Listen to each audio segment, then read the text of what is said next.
मंडळी नमस्कार. SRT पीक पद्धतीमध्ये आपल्याला मिरची हिची लागवड करतोय बघा. मिरची आता बाजायला सुरुवात झाली, लागायला सुरुवात झाली.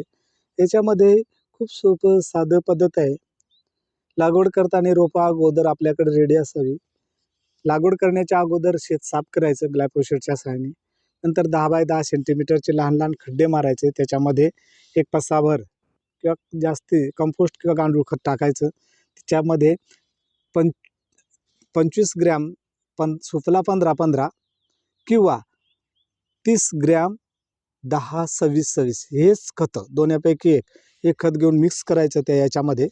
आणि ते मिक्स केल्यानंतर ते रोपटं लावायचं. रोपटं लावल्यानंतर पाणी घ्यायचं.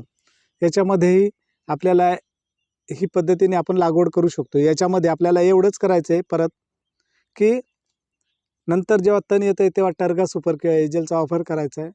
आणि जर तरी पण तण जर थोडंफार कुठे दिसत असेल आणि रोपटे अशी मोठाली असतील तर पॅराक्वाट पंपास 15 मिली पंपास 15 लिटर पंपास 50 मिली एवढं कमी, कारण आपल्याला ते स्लो मारावं लागतं.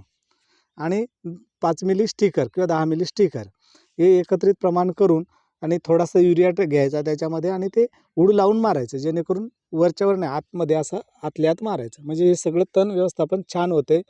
आणि अशा पद्धतीने आपण आपलं भाजीपाला लागवड आपल्या SRT बेडला करू शकतो. याच्यावर 2 पद्धती पण आहेत.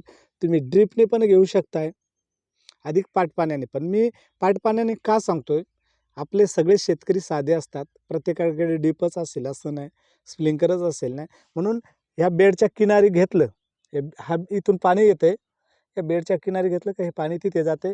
इथे माणसाला चालायला वगैरे खुडायला त्याचा उपयोग होतो. या पद्धतीने आपल्याला लागवड करायची. धन्यवाद.